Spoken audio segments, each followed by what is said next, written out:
Début de la 10e édition de la visite médicale annuelle gratuite des retraités, le top départ de l'opération est donné à Tenkodogo par les ministres en charge de la fonction publique et de la santé. Environ 95 000 personnes concernées pour un budget prévisionnel de 1,7 milliard de francs CFA. Après 3 hommes un village, puis 3 femmes un village, place maintenant à Bienvenue à Kikideni, une série télévisuelle burkinabé bientôt sur les antennes de la RTD. En attendant, c'est en salle que vous pourrez vous régaler. L'avant-première de la série a eu lieu hier à Ouagadougou. Les grandes orientations de cette œuvre cinématographique dans ce trésor avec la réalisatrice Aminata Diallo-Glaise comme invitée. La grotte sacrée de Dokita à découvrir dans la rubrique Une semaine A, perchée sur l'une des collines de la commune de Batié, elle renferme un double caractère culturel et historique. Immersion dans ce site sacré dans quelques instants. Bienvenue à tous. C'est parti pour la 10e édition de la visite médicale annuelle gratuite au profit des retraités et des conjoints survivants des retraités. Lancé jeudi dernier à Tenkodogo par le ministre d'État, ministre de la fonction publique et celui de la santé, cette année connaît l'introduction du bon de médicaments. Environ 95 000 retraités sont concernés par cette opération pour un budget prévisionnel de 1,7 milliard de francs CFA. Aimé Douamba et Poli Abri. Cette consultation marque le lancement officiel de la 10e édition de la visite médicale annuelle gratuite au profit des retraités et des conjoints survivants des retraités. Organisée par la Caisse nationale de sécurité sociale et la Caisse autonome de retraite des fonctionnaires, cette opération s'inscrit dans la politique du gouvernement de la transition en vue d'une amélioration du bien-être des pensionnés. La prise de certaines décisions récemment par le gouvernement, à savoir la baisse des coûts de certaines prestations de santé, telles que l'hémodialyse, la réalisation des scanners et l'IRM, et plusieurs autres actions en faveur des personnes âgées, à savoir la construction des centres de gériatrie de Ouagadougou et de Bobo-Dioulasso, et l'opérationnalisation très prochainement de l'assurance maladie universelle entre dans ce cadre. Pour l'édition de 2024, ce sont en tout 95 457 retraités qui sont attendus pour la visite médicale. En plus de la visite corporelle et de l'examen de laboratoire, chaque bénéficiaire aura droit à un bon de médicaments d'un montant forfaitaire de 5 000 francs CFA à titre d'accompagnement. Faire comprendre aux retraités que cette visite est la leur. Si en haut de l'État on fait des efforts pour s'occuper de nous, c'est à nous de répondre présent chaque fois qu'on lance la visite pour prouver que l'offre répond à une demande. Parce que nous avons demandé qu'on nous offre ces visites médicales. Lancée ce 4 avril à Tenkodogo, cette opération va se poursuivre jusqu'en fin septembre 2024 pour les régions du centre-ouest, du centre-sud, de l'est et du centre-est. Pour les autres régions, elle va durer 2 mois. Le budget prévisionnel de la présente édition est estimé à 1,7 milliard de francs CFA. Dans la veine des journées d'engagement patriotique et de participation citoyenne, le personnel de l'Agence nationale des évaluations environnementales n'a pas dérogé à la règle. Hier, il a consacré la journée au port du Faso d'Anfani et rendu hommage à certains agents admis à la retraite. La journée est aussi ponctuée par l'examen d'un rapport d'étude d'impact environnemental et social sur le projet d'abattoir frigorifique de Dori. Souleymane Sanou et Abdelaziz Yagibou.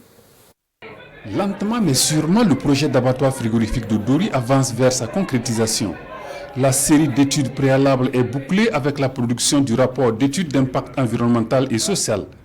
Un rapport élaboré par l'Agence nationale des évaluations environnementales ANEV est soumis ici à l'appréciation des différents services techniques et des structures déconcentrées du Sahel, région bénéficiaire. L'abattoir aura une capacité d'abattage de 300 têtes par jour, 300 têtes de bœufs, 100 à 150 têtes de moutons. L'étude financière et l'étude économique et de rentabilité, ça a été déjà fait. C'est le budget qui n'est pas encore bouclé et je pense que les bailleurs et les différents partenaires qui sont au Sahel, qui s'engagent justement dans les projets de développement, pourront témoigner vraiment leur adhésion au projet de développement et au développement de la région du Sahel. Accompagner la mise en œuvre des projets et programmes respectueux de l'environnement, une mission noble qui exige du personnel de l'Agence nationale des évaluations environnementales une solide culture de citoyenneté et d'éco-citoyenneté. Et cette journée dédiée du même coup par l'Agence à l'engagement patriotique et à la participation citoyenne en dit long. Nous voulons faire ressortir du fait que tous ceux qui sont engagés, le personnel au niveau de l'arrivée, sont des VDP sur la préservation de l'environnement. Ça veut dire quoi? Que nous sommes en amont, en aval sur le plan environnemental.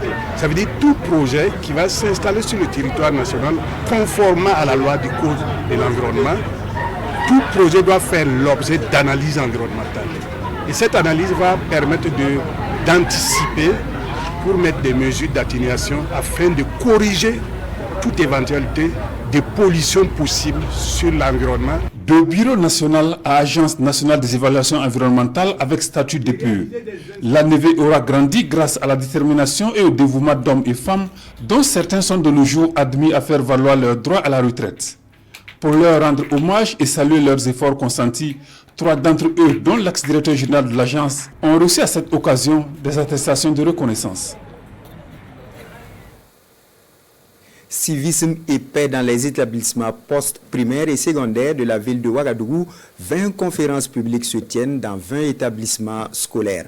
Le ton a été donné jeudi dernier au lycée Nelson Mandela par le secrétaire général du ministère de la Justice. 5000 élèves bénéficiaires. Ces conférences sont une initiative du département de la Justice en collaboration avec celui de l'Éducation nationale. Césaire Carrefour, Amandine Lalsaga. C'est dans l'enceinte du lycée Nelson Mandela que le secrétaire général du ministère de la Justice a donné le ton des conférences publiques sur la citoyenneté et la paix. L'objectif de ces conférences est de promouvoir l'éducation à la citoyenneté et à la paix pour un vivre ensemble harmonieux et un milieu scolaire apaisé. Il s'agit de conférences sur le civisme et la culture de la paix en milieu scolaire, qui rentrent dans le cadre des activités, des journées de l'engagement patriotique et de la participation citoyenne. Les élèves seront sensibilisés sur le respect des valeurs de la citoyenneté, le respect des symboles et de l'autorité de l'État. Nous attendons beaucoup de ces conférences. Non seulement nous attendons maintenant de ces conférences qui sont organisées, mais nous attendons beaucoup plus que le ministère des Droits humains, d'autres ministères, notre ministère et d'autres structures, qui sont même des structures privées, puissent nous venir, je dirais nous venir en aide pour que nous puissions, dans nos établissements, avoir de la quiétude. Vraiment, dans notre lycée, il n'y a pas de sécurité. Et je salue vraiment cette initiative parce que ces conférences-là, c'est pour inciter les gens vraiment à se rendre à l'évidence. Parce que dans notre lycée-là, c'est vraiment l'indiscipline.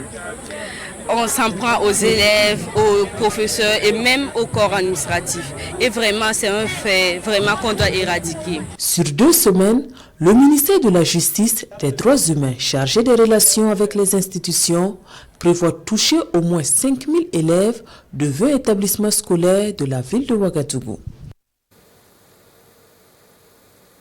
Par ailleurs, dans les écoles et centres de santé sont prévues des activités de promotion de l'assainissement et de préservation de l'environnement. C'est l'une des décisions du cadre de concertation entre les ministères en charge de l'eau, de la santé et de l'environnement. Un protocole est mis en place concernant ces activités. Roger Kam et Sonia Kokti. Cadre de concertation interministérielle, éducation, santé, eau et assainissement.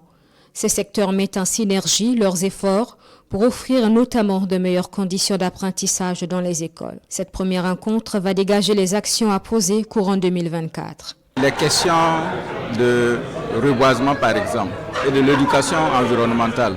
Nous avons pensé que le ministère en charge de l'éducation nationale peut bien porter ces aspects-là pour le ministère en charge de l'environnement.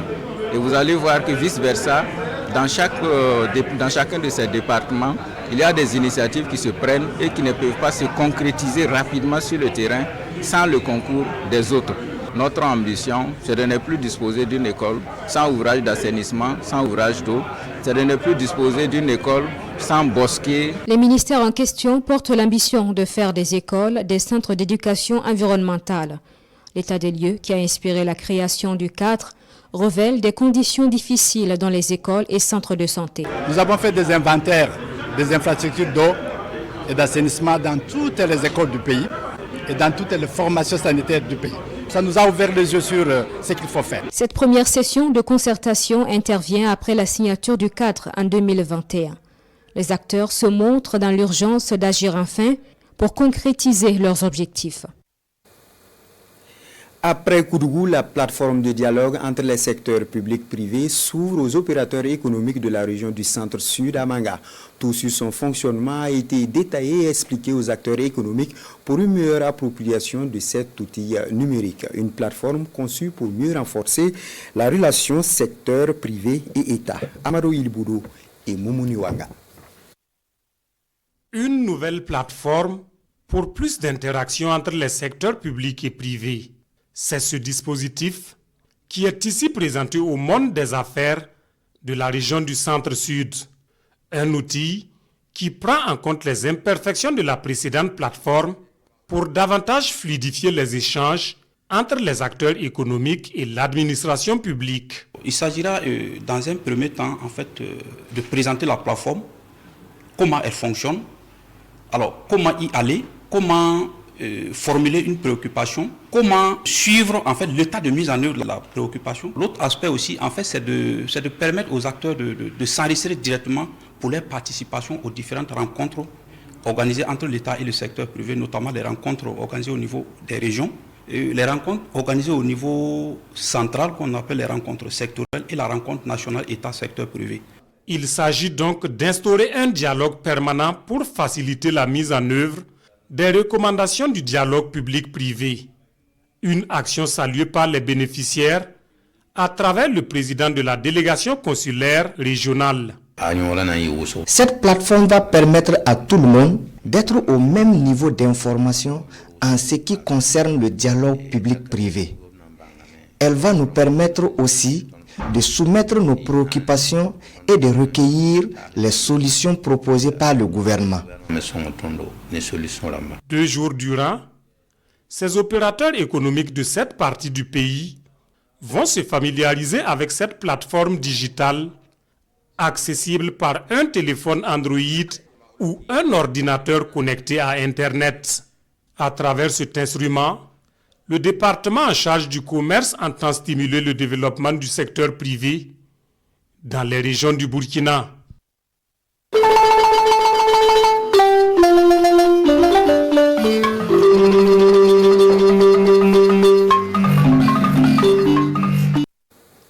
Nous débutons cette page avec le 7e art burkinabé, notamment l'avant-première de Bienvenue à Kikideni, la nouvelle série réalisée par Aminata Diallo Glaise après 3 hommes un village et 3 femmes un village. L'équipe de production a procédé au lancement de la série hier à Ouagadougou. Le reportage de Frédéric Nintiema. Vous êtes tous têtus. Le village risque d'exploser. Les festivités du 15 août vont devenir les hostilités du 15 août. 15 août, un grand jour à Kikideni. Le Seigneur soit avec vous. Le curé et les chrétiens du village célèbrent l'Assomption. L'Adji et les musulmans, eux, célèbrent la Tabaski. De l'autre côté, le 15 août, c'est aussi la date choisie par le chef du village pour la célébration de son jubilé de rubis. L'institutrice Laetitia tient en cette même date l'assemblée générale de son association des féministes. Le 15 août, une seule association existe. Au même moment, l'association des maires de Kikiriba tient sa fête annuelle. Des festivités qui divisent le village, car nul ne veut repousser son événement pour l'autre. Vous pensez que ma fête est une petite fête locale, yavou comme ça. Mais à la faveur du vivre ensemble, les 5 événements sont célébrés en un seul. Bienvenue dans l'un des épisodes de la nouvelle série Bienvenue à Kikideni. Au Burkina, on n'est pas que des chrétiens, on n'est pas que des musulmans. Il y a des animistes, c'est un tout qui forme le Burkina Faso. Pas seulement le Burkina Faso, mais tous les pays d'Afrique d'ailleurs. Donc on a voulu montrer comment est-ce que ces différentes religions-là pouvaient s'accepter, vivre ensemble. On a vraiment voulu prôner la cohésion sociale, le vivre ensemble pour qu'il y ait la paix partout, pas seulement au Burkina Faso. Tourne-toi vers le Vatican. Ici, c'est la Mecque.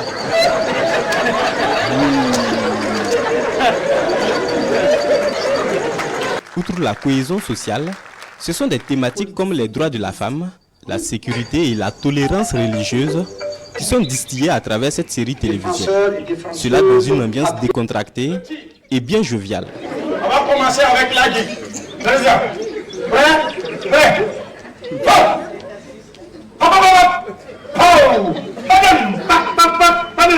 C'est un régal vraiment cinématographique. Il s'agit de cette série-là qui a bercé notre enfance, qui était dans nos familles. Et on se retrouve tous à travers Kikideni. Il y a de la qualité et il y a aussi un message fort derrière. La solidarité, vivre ensemble. Et le Burkina Faso a vraiment besoin de ce genre de messages actuellement. Les retrouver ce soir dans Kikideni, ça a été un moment exceptionnel. Ils ont passé des années, mais sans ride pratiquement, par rapport à leur jeu de scène, par rapport à leur production à l'écran. Ça nous manquait. La complicité entre l'imam et le curé. Sincèrement, ces deux-là, c'est une belle paire de personnages. En tout cas, on a tiré notre chapeau, félicitations et bon vent à Kikideni. Bienvenue à Kikideni, c'est une série télévisuelle, suite logique de 3 hommes, un village et de 3 femmes, un village. Elle comporte 21 épisodes de 26 minutes, à voir en salle et sur la RTB, le groupe Média Leader, et les prochaines semaines.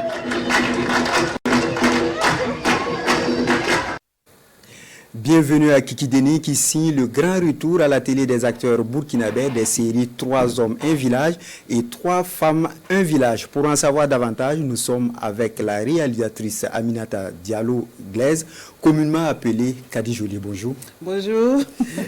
Bienvenue à Kikideni. C'est une série de 21 épisodes. Quelle est la petite histoire de cette production? D'abord, Kikideni, le nom, et ensuite le message de fond. Merci déjà pour votre invitation. Merci pour ce bel reportage.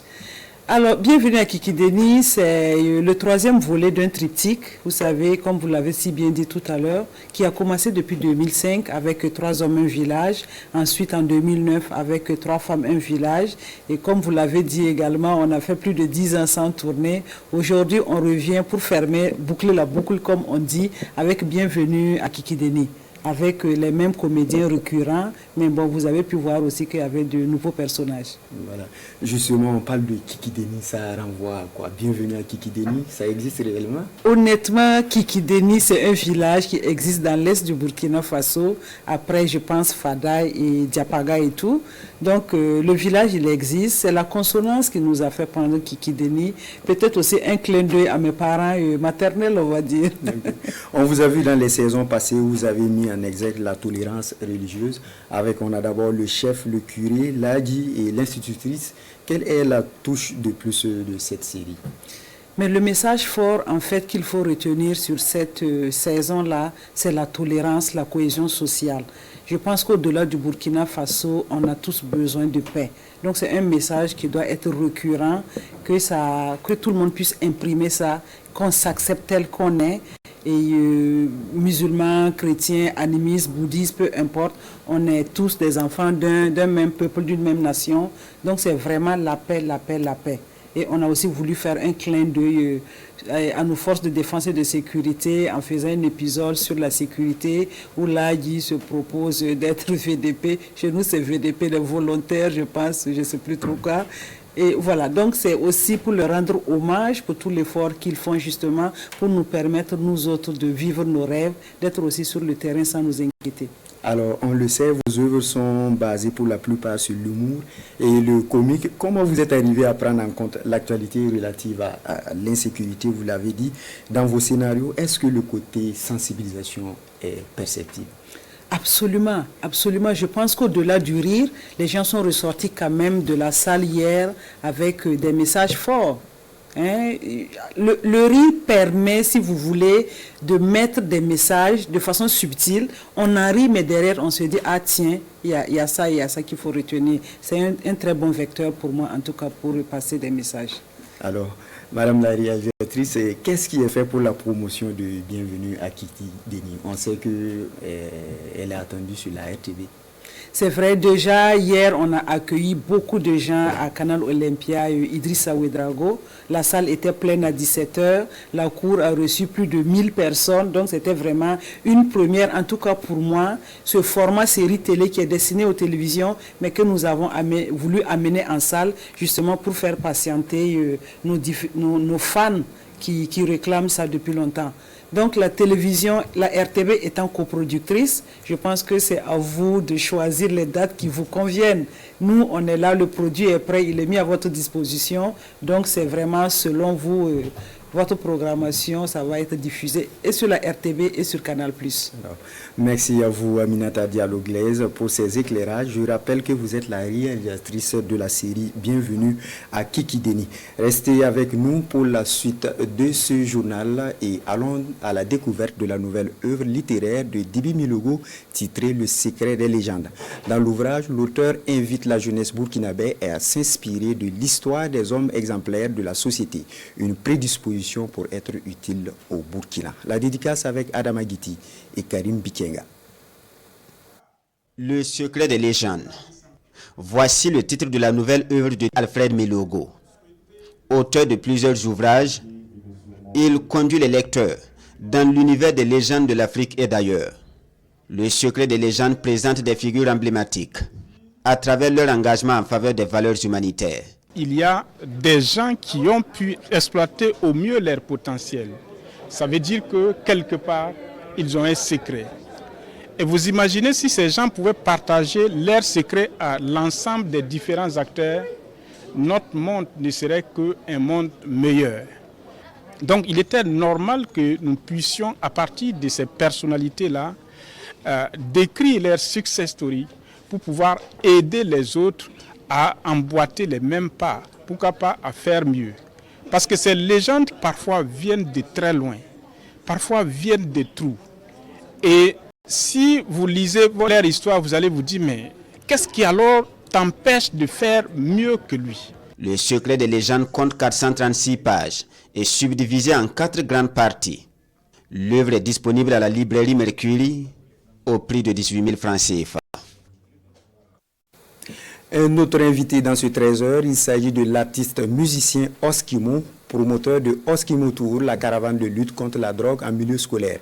Il est là pour nous entretenir sur la 17e édition débutée le 2 mars dernier. Bienvenue Oskimo. Merci mon frère. Qu'est-ce qui a prévalu à ce challenge relatif à la lutte contre la drogue, Oskimo Tour, et pourquoi le milieu scolaire? Merci mon frère et bonjour. Et puis voilà, pour dire la drogue, je l'ai connue. Donc pour cela, en tant qu'artiste, à un certain moment de ma carrière, je me suis dit, bon, il fallait quand même qu'on passe des messages de sensibilisation à la jeunesse, parce que la drogue freine régulièrement la progression des jeunes, que ce soit à l'école, au football, à tous les niveaux. La drogue freine vraiment la réussite de la jeunesse.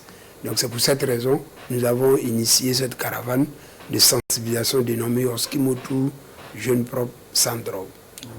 Et quel est l'état des lieux, faites-vous, de la drogue dans ce milieu? Est-ce que vous pensez avoir apporté quelque chose dans cette lutte-là? Oui, bien sûr, parce que 17 ans, ce n'est pas 17 jours. Et en 17 ans, on a échangé beaucoup avec des jeunes. On a essayé de ramener les jeunes à la maison. On a essayé d'amener les jeunes à certains centres de désintoxication. Et actuellement, pour même ce qui est actuellement, il y a l'artiste Ouédia que tout le monde connaît bien, qui était plongé. Actuellement, nous avons fait un boulot très costaud. Depuis 8 à 9 mois, il était dans un centre. Il a retrouvé, comment on appelle ça, son esprit en train d'avancer. Donc pour dire, en 17 ans, au Oskimo Tour, on a essayé de faire ce qu'on peut faire.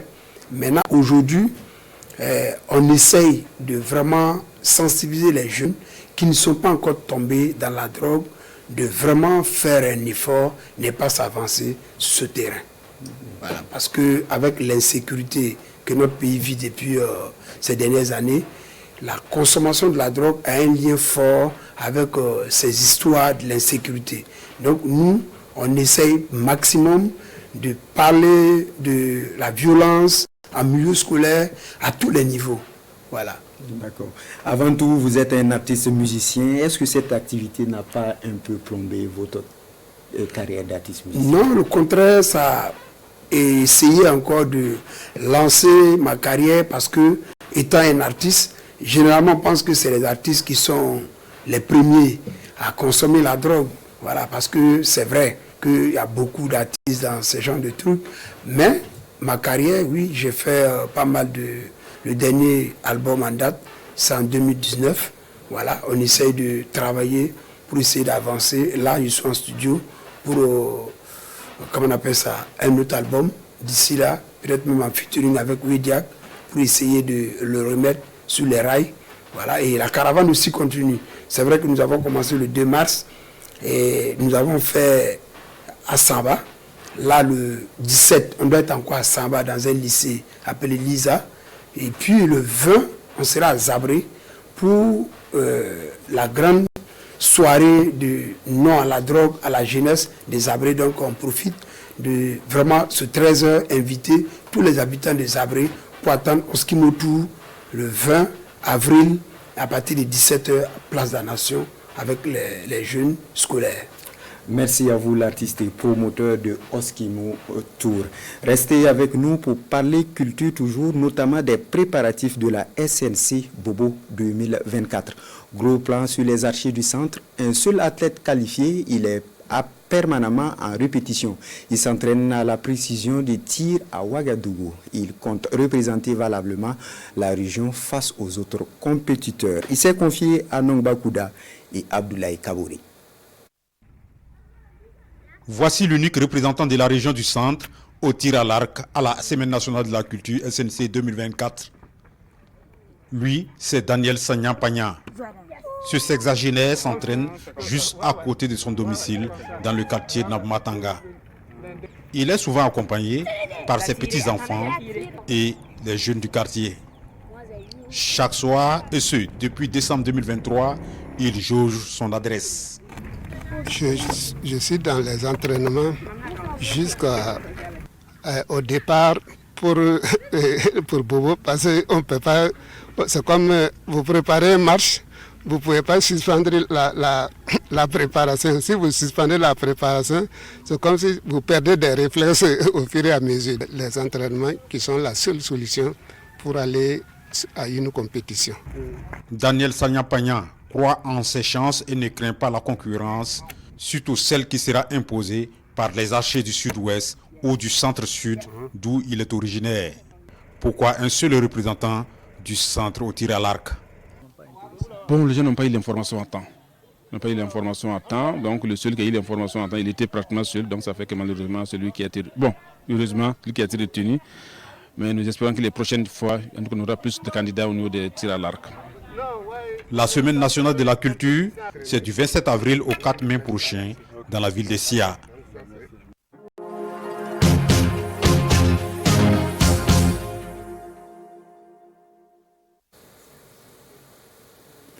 Dans cette rubrique consacrée à Batié, la grotte sacrée de Dokita vous ouvre ses portes. Située sur une colline, elle est cumulativement un lieu culturel et historique pour les populations de la localité.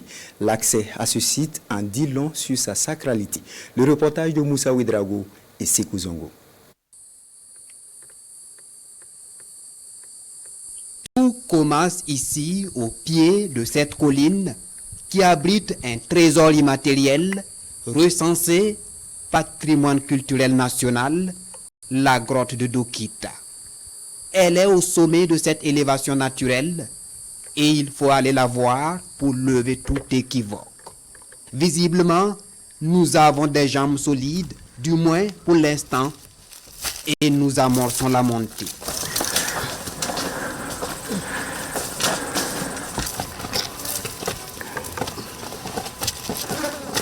Après 15 minutes, les pas ralentissent et la respiration de plus en plus rapide.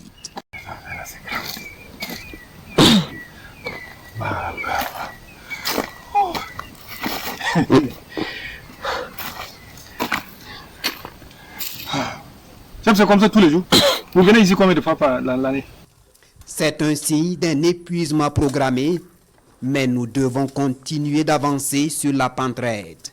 La seule voie d'accès à la grotte sacrée de Dokita, considérée comme le gardien du village.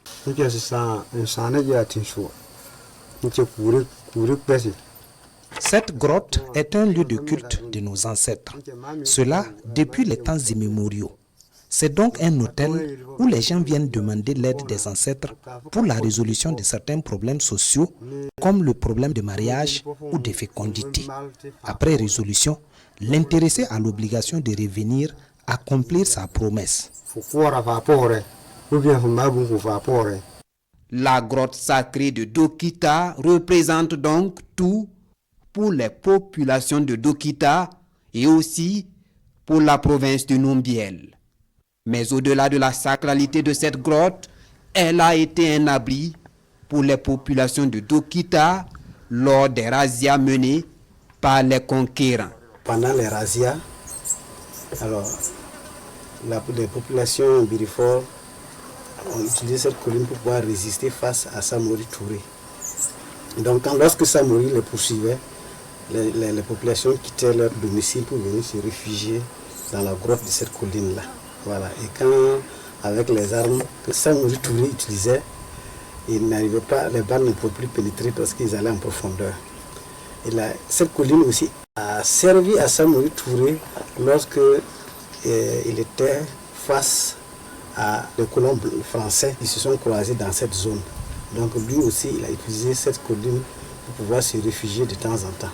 La grotte sacrée de Dokita est ainsi cumulativement un bien cultuel et historique. En plus, selon la légende, cette grotte est aussi un tunnel qui débouche sur une autre colline en territoire ivoirien. Et le fils du chef de terre d'ajouter: il faut être doté d'un cœur pur pour y entrer et en ressortir sain et sauf. C'est là maintenant le problème. Je pense que on ne doit pas être pressé. Paix et cohésion sociale, les fidèles musulmans en ont mis en prière à l'occasion de la nuit du destin. La nuit dernière, à Ouagadougou, ils ont été invités à se repentir et se recueillir sincèrement, comme le veut Allah. Alassane Kendrebego et Isia Kanana.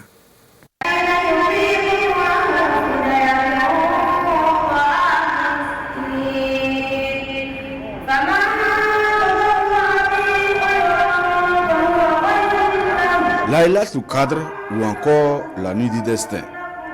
Dans l'antre du pavillon du soleil levant du Siao, ces fidèles musulmans commémorent ici la révélation du Saint-Coran au prophète Mahomet. Et cette soirée se veut surtout un rappel des principes fondateurs de l'islam.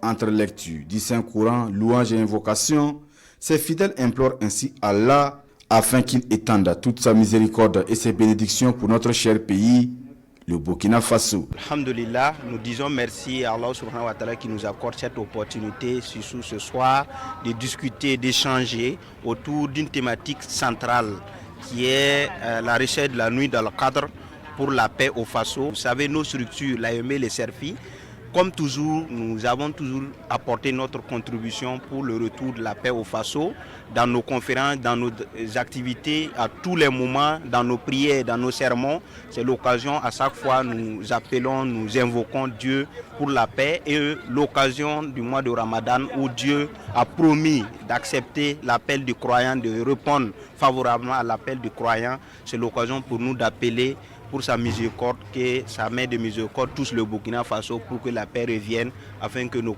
structures continuent de s'épanouir, que notre pays continue sur l'élan de développement. C'est la nuit où tous les vœux sont exaucés et nous sommes là aujourd'hui pour nous adonner vraiment aux invocations, à la prière, afin que la paix revienne dans notre pays, le Burkina Faso. Célébrée conjointement par le CERFI et l'AUMB, cette nuit du destin est également mise à profit par les deux entités religieuses pour organiser un concours de lecture et de récitation du Saint-Coran. Un concours qui voit le sacre de Seydou Dramé. Ma victoire déjà, ma satisfaction, c'est d'abord de participer. De participer pour montrer que je suis dans la recherche de la perfection, dans la lecture du Coran, dans la connaissance et la lecture du Coran. La commémoration de Laylat au Qadr ou la nuit du destin porte beaucoup d'enseignements, rappelle Imam Thiego Temtoré, le conférencier principal. Elle enseigne surtout la paix, le vivre ensemble, le sens de la gratitude et surtout d'entraide envers son prochain. Un engagement que tous renouvellent ici en cette nuit dite sainte pour les fidèles musulmans.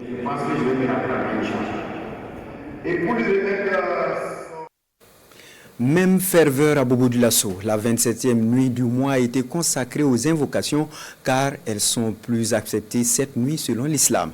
Les fidèles musulmans ont rallié plusieurs sites de prière pour la circonstance. Hassan Gourabou et Ali Traoré. Le quartier Sarfalao, aux couleurs de la commémoration de la 27e nuit du mois de Ramadan, appelée par certains nuit du destin. Pour bénéficier des bienfaits de cette nuit, ils sont nombreux ces fidèles musulmans à venir écouter ces paroles religieuses véhiculées par le prêcheur de la soirée. C'est une grande nuit et Dieu a précisé que dans le mois de Ramadan, il y a une nuit dont la valeur vaut 1000 nuits. Et cette nuit-là, les érudits ont pensé que c'est la nuit du 27e jour du mois de Ramadan. Durant cette nuit donc, prêche, invocation, conseil à adopter de bons comportements et surtout des doigts pour le retour de la paix au Burkina Faso sont les maîtres mots ici à Farakan, à la grande mosquée de Dioulasso-Ba et au secteur 11 de la ville de Bobo Dioulasso. Le mois de Ramadan tire vers sa fin. Ce mois nous a enseigné la solidarité. Nous avons été généreux à travers des remises de vivres aux plus démunis. Après ce mois de Ramadan, ces actions devraient être perpétuées. On demande à Dieu qu'il bénisse et protège le Burkina Faso. On a une pensée pieuse à l'endroit du capitaine Ibrahim Traoré et toute son équipe. Ils ont décidé de se battre pour la souveraineté du pays et il est de notre devoir de prier pour eux. L'acceptation des invocations ne saurait être une réalité sans un changement de comportement, d'où l'appel de Abdoulaye Bourou à abandonner les mauvaises pratiques afin d'amorcer un réel développement. L'intérêt général, j'exhorte les Burkinabés à privilégier l'intérêt général dans toutes nos actions. Quelle que soit la place que tu occupes dans la société, tu devrais oublier ta personne et travailler pour la communauté, ce qui va amener le développement. Notre message, c'est pour dire aux musulmans, et même ceux qui ne sont pas musulmans, c'est réunir dans le Coran, le Saint-Coran, parce que si tout le monde se trouve dans le Coran, il n'y aura plus la guerre, ni la haine, ni la jalousie entre nous. Au-delà de cette 27e nuit, le prophète de l'islam a aussi exhorté de magnifier toutes les 10 dernières nuits du mois de Ramadan, à travers des prêches, aumônes et invocations. Toutes choses qui aideraient le musulman à bonifier ce mois béni du jeûne. Voilà qui met fin à ce Midi Magazine. Merci de nous avoir suivis. Bonne suite de programme sur la RTV.